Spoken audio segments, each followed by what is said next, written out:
2019年10月、私たちはイタリアを巡る旅に出かけました。この旅の数ヶ月後、世界は新型コロナウイルスの流行で大きく変わることになります。しかしこの時はそんなことを想像することもなく、旅を楽しんでいました。旅はローマから始まります。初日まず向かったのはバチカン市国です。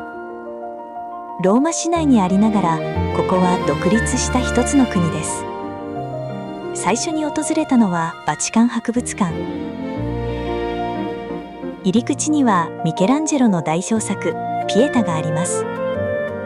奥に進むと巨大な主祭壇、教皇の祭壇とも呼ばれています。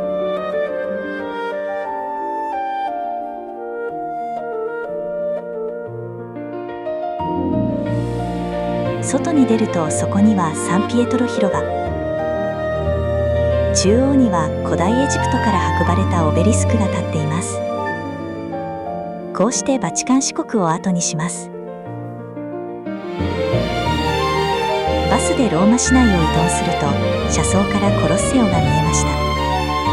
古代ローマの遺跡が街のあちこちに残っています。次に訪れたのはスペイン広場。映画「ローマの休日」で有名な場所です。ここはローマを代表する人気の観光スポットです。続いてトレビの泉。コインを投げるともう一度ローマに戻ってこられると言われています。観光の後、ジェラートで一休み。この後バスでナポリへ向かいます。この日はナポリからカプリ島へ向かいます。港から高速船に乗り、約1時間でカプリ島に到着します。青の洞窟へ向かいます。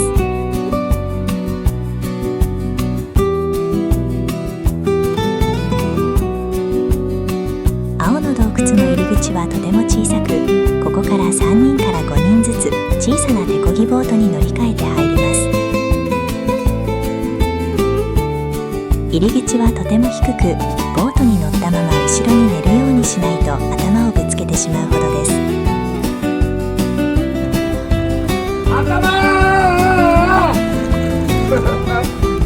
頭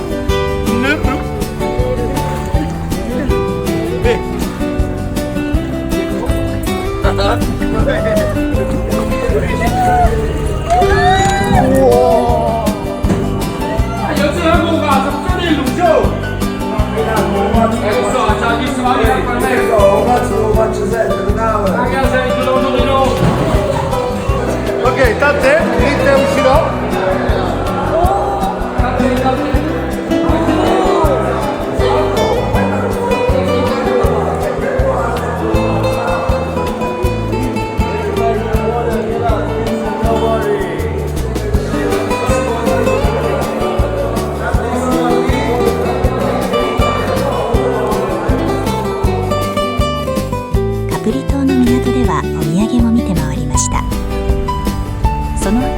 小型バスで山の上にあるレストランへ向かいます。道はとても狭く、バスはすごいスピードで登っていくので少しスリルがあります。山の上のレストランラピーニャで昼食をいただきました。午後はバスでアマルフィ海岸へ向かいます。町の中心にはアマルフィ大聖堂があり、この町の象徴となっています。夕方のナポリの街に戻ってきました。ホテルの近くの商店街を少し散策して、この日の観光は終了です。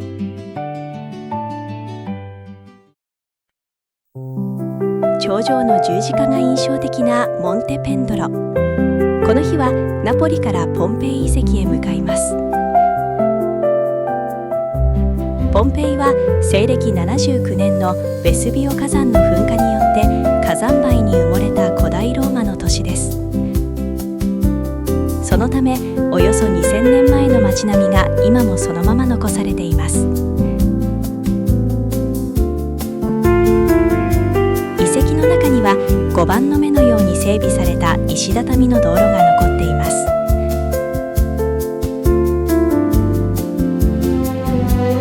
当時の人々もこの道を歩いていたのでしょう。水飲み場や浴場など古代ローマの生活の様子を伝える施設も数多く残っています。こちらは大劇場です。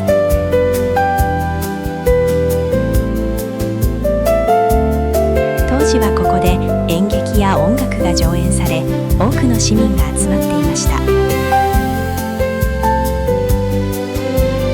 こうして古代都市ポンペイを後にします。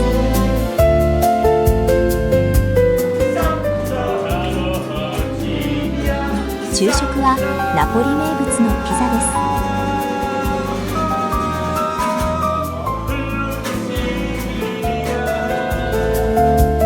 昼食の後、ナポリ駅から高速鉄道イターロに乗り、フィレンツェへ向かいます。途中いろいろな列車とすれ違いながら北へと走ります。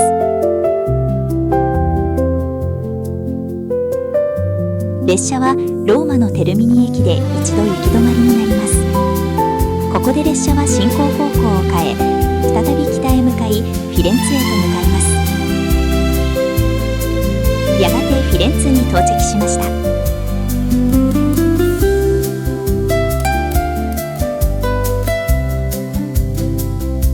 まずはミケランジェロ広場から街を一望します。夕暮れの光の中で見るフィレンツェの街並みは本当に美しい景色でした。こ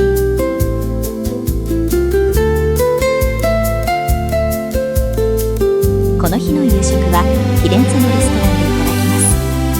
こうしてポンペイからフィレンツェまでの長い一日が終わりました。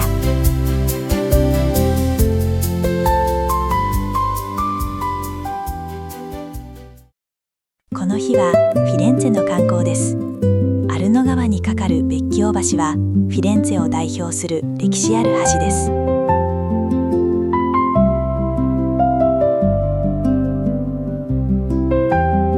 ちらはウフィッツィ美術館の前の広場です。ここにはダビデ像やネプチューン像など多くの彫刻が並んでいます。フィレンツェはルネッサンス文化が花開いた都市で、この広場もその歴史を感じる場所です。まるで屋外美術館のような空間が広がっています。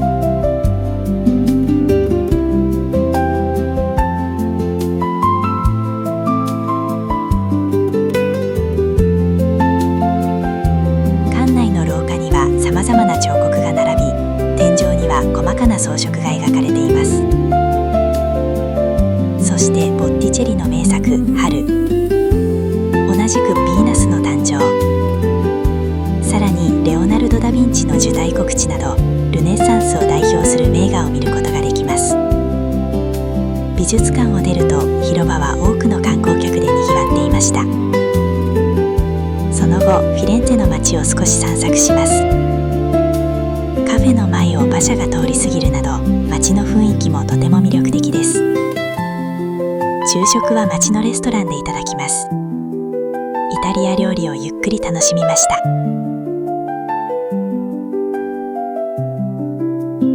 午後はピサへ向かいます。そして世界的に有名なピサの斜塔に到着しました。隣にはドゥオーモもあり、この広場全体が世界遺産となっています。お決まりのポーズで斜塔を支える記念写真も撮りました。この後バスでベネツィアへ向かいます。夜の高速道路を走りながら長い移動が続きます。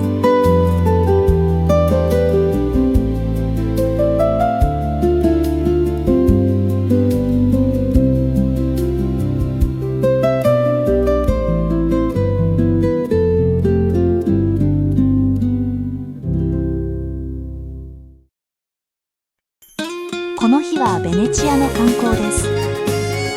ホテルからバスで港へ向かい、水上バスに乗り換えて街へ向かいます。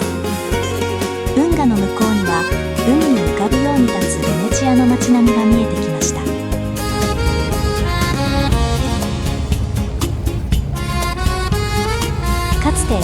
貿易で栄えたこの都市は今も美しい景観で多くの人を魅了しています。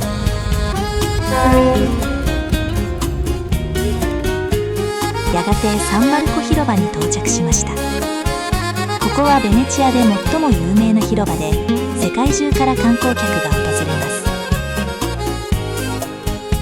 す。周囲にはサンマルコ寺院やドゥカーレ宮殿など歴史的な建物が並んでいます。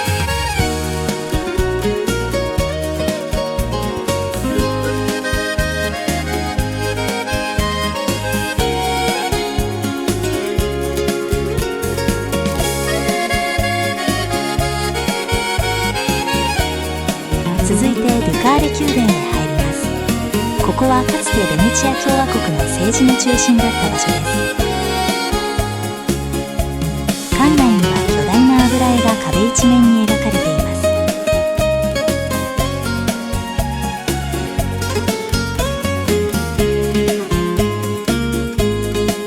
その中でも有名なのが世界最大級の油絵天国です。こちらはため池の橋です。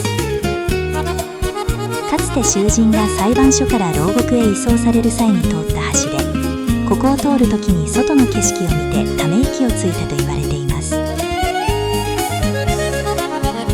中庭から見る宮殿の建物もとても美しい景色です。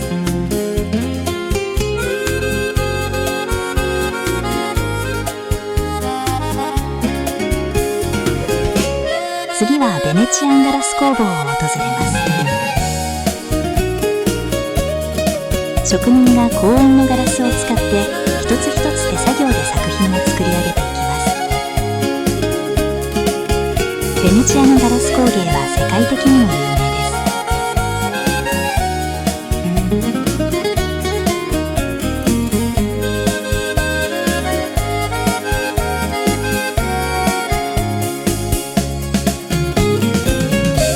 す。綺麗な輝きに魅せられて60ユーロのグラスを2つ購入しました。その後はいよいよゴンドラに乗ります。細い運河を進むゴンドラはベネチアならではの体験です。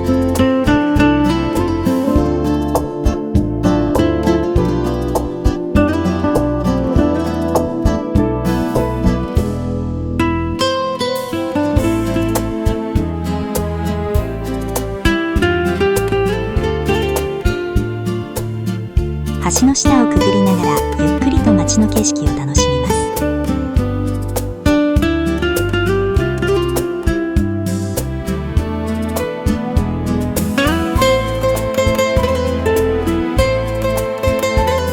やがてリアルト橋の下へ出てきました。リアルト橋はベネチアで最も有名な橋の一つです。昼食はノエミーというレストラン。魚介類のマリネ、メインはイカスミのスパゲティをいただきます。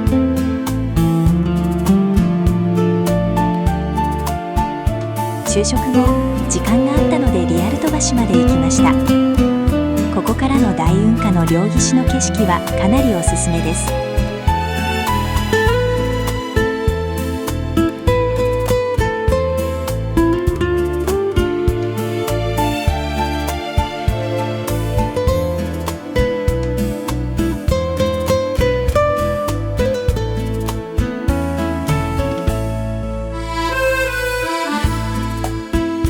その後、街を少し散策します。ショーウィンドウにはベネチアらしいお土産が並んでいます。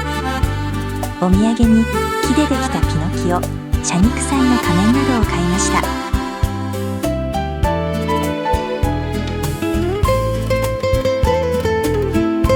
夕方、もう一度サンマルコ広場へ戻りました。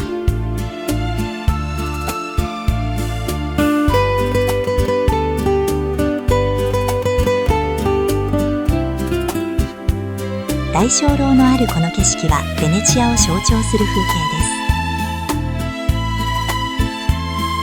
す。こうしてベネチアの観光を終え、帰りは水上バスで港へ戻ります。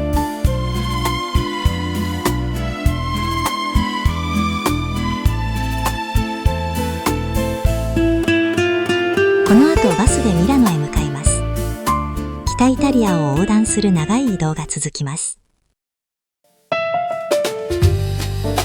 そして夕方、ミラノに到着しました。このツアー、初めての雨がぽつりぽつりと降っていました。夕食はホテルから2分ほど歩いたところです。メインはミラノ風カツレツ、最後にサービスのエスプレッソ。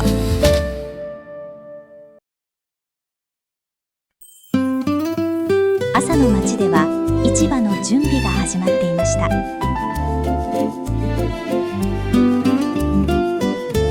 の日はミラノ観光です。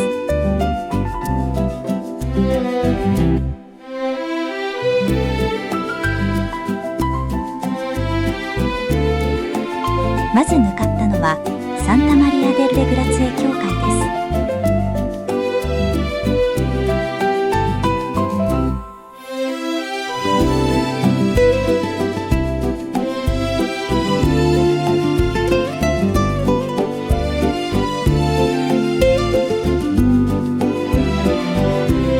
ここにはレオナルド・ダ・ヴィンチの名作「最後の晩餐」があります。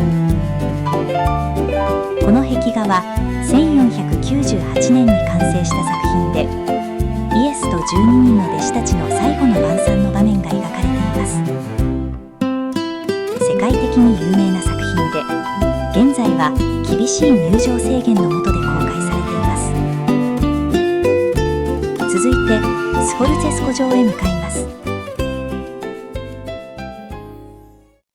この城はミラノを代表する城塞です。城の周辺には広い広場があり、ミラノの歴史を感じる景色が広がっています。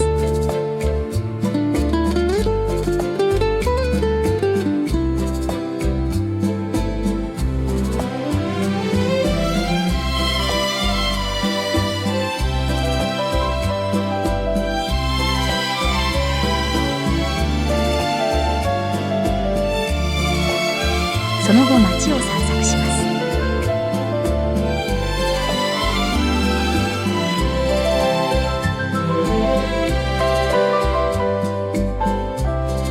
やがてヴィットーリオ・エマヌエーレ2世のガレリアに到着しました。ここは19世紀に建てられた美しいアーケード商店街です。プラダなどの高級ブランド店も並んでいます。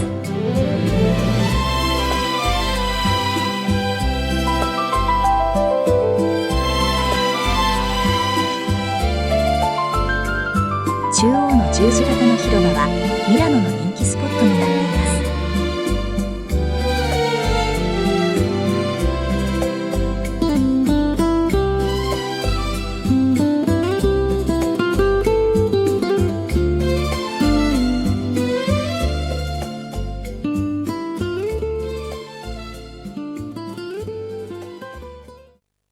次はミラノの象徴、ドゥオーモです。床には四五線があり、天井の小さな穴から差し込む太陽の光で時刻を知る仕組みになっています。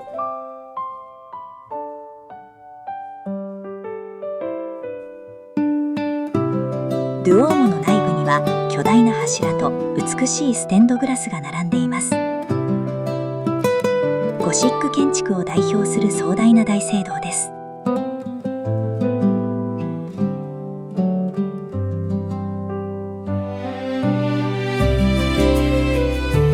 ドゥオーモ広場はミラノで最も賑わう場所です。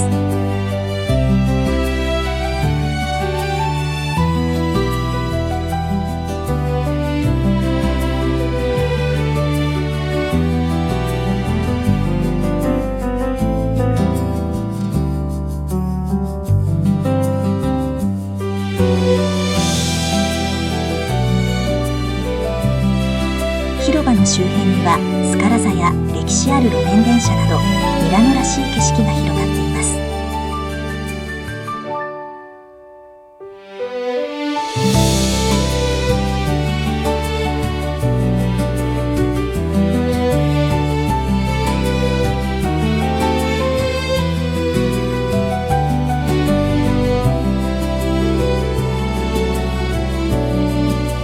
こううしてミラノの観光を終え、空港へ向かいます。